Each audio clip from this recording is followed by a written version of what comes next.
Sunday म्हटलं की आमचे पाय घरात नाही थांबत आणि त्यात असा कडक पाऊस असला की आमच्यासारखे सह्याद्री वेडे कसे बरं घरात थांबतील. निघालो आम्ही गडभ्रमंतीला. बाईक राईड करत आम्ही पोचलो लोणावळ्याजवळील तिकोणा किल्ल्याला.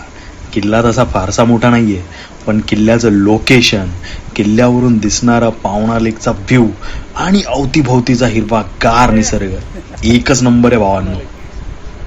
मागच्या साईडला पावना लेक दिसतं आपल्याला. सुपर व्ह्यू आहे. क्लाउड. लिंबू पाणी पिऊन आता. अशा प्रकारे आमची किल्ल्यावरती चढाई सुरू झाली. पण आम्हाला काय माहिती होतं की एक छोटीशी वानरसेना आमची लूट करणार आहे. खूप क्यूट होते यार ते. आमच्याकडे जो काही खाऊ आम्ही घेऊन गेलेलो आम्ही त्यांना दिला. जसं आपण पुढं आलो की तिकडे एक आपल्याला एक छोटेसे मंदिर पाहायला भेटते. डोंगरामध्ये कोरलेले ते मंदिर आणि त्याच्या समोरच आपल्याला एक मोठे असे पाण्याचे हौद दिसते.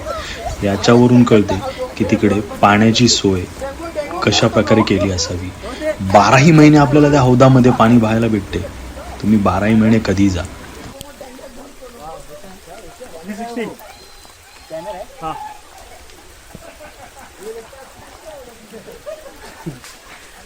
यूट्यूब पे आएगा.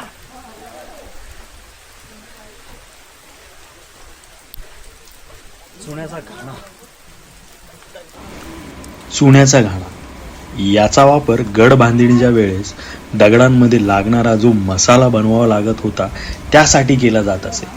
कदाचित त्या काळी यात बैमानीची भेसळ मिक्स नसावी म्हणून का 350 वर्ष झाली तरी या गडांच्या भिंती आजही दिमाखात उभ्या आहेत.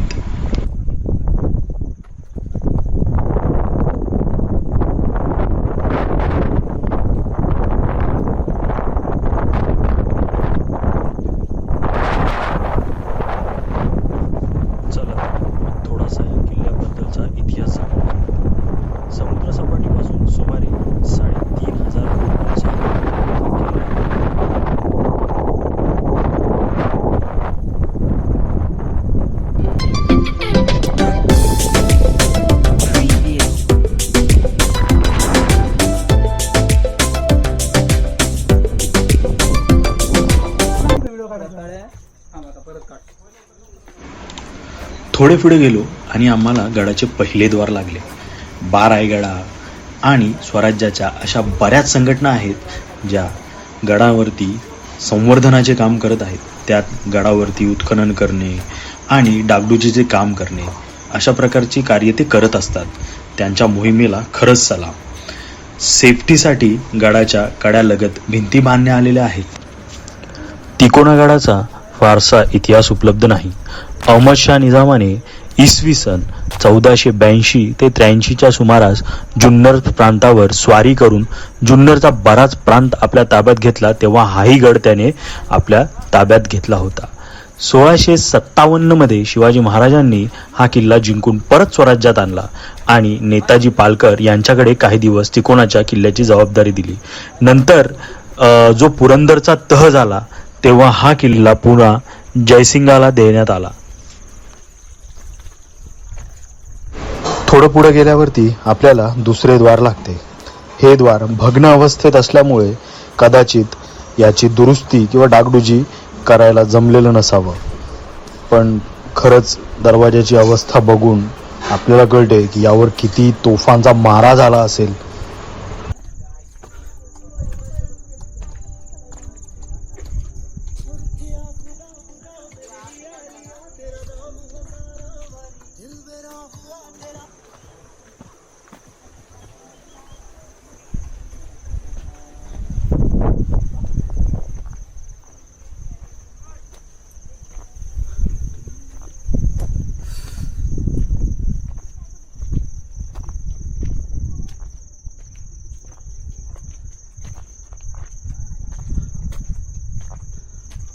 किल्ल्यावर पोचलो आम्ही.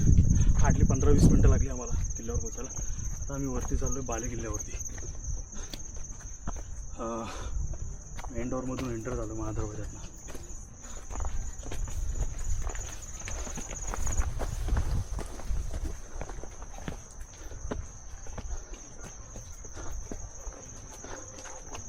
या कपलची एक वेगळीच मजा. मला वाटतं त्यांनी कॅमेरा पहिल्यांदा पाहिलाय, त्यांचं वेगळंच एन्जॉयमेंट चालू होतं.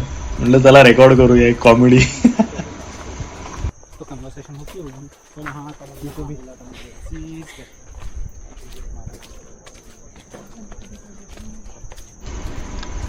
आमचा प्रवास सुरू होता आणि आम्ही पोचलो गडावरील हनुमान मंदिरामध्ये. याचं विशेष म्हणजे ही पूर्ण हनुमानाची मूर्ती एका मोठ्या शिलेवरती बनवलेली आहे. आता ही जी आपण मूर्ती पाहिली यामध्ये हनुमान राक्षसाचा वध करत आहे. अशा प्रकारची मूर्ती आपण माझ्या प्रिव्हियस वाला व्हिडिओ म्हणजे ब्रह्मगिरी गडावरती पाहिली असेल. आणि जेव्हा आपण या तिसऱ्या दरवाजातून आत जातो तेव्हा आपल्याला उजवीकडे पाण्याचं टाकं पाहायला मिळतं. गडावरती ही पाण्याचं दुसरं का तिसरं टाकं आपण पाहिलं असावं. आणि समोरच आपल्याला खड्या पायऱ्या चढायला लागल्या.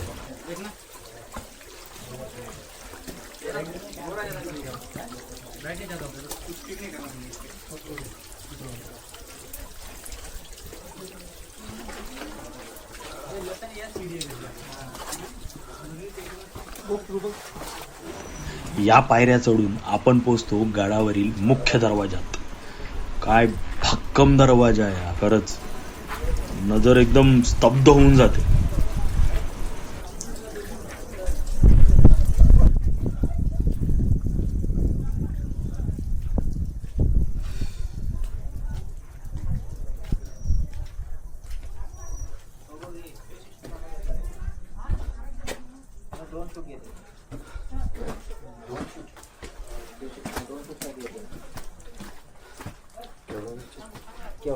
केवढ्याला हो?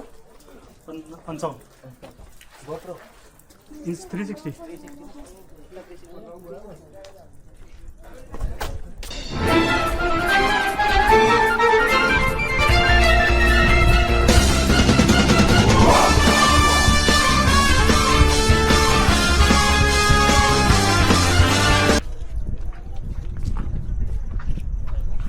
मला एक हॅक ट्राय करायचा. दादा तुझी हेल्प कर मग इकडे.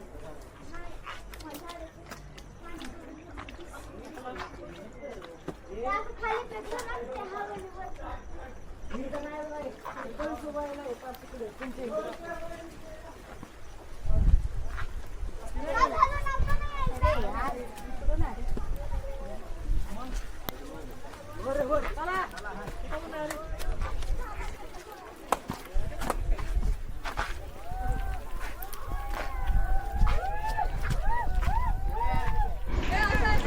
जसं आपण पुढे जातो आपल्याला समोरच नंदी आणि शिवपिंड पाहायला भेटते. या शिवपिंडीच्या समोरच आपल्याला शंकराचे मंदिर दिसते.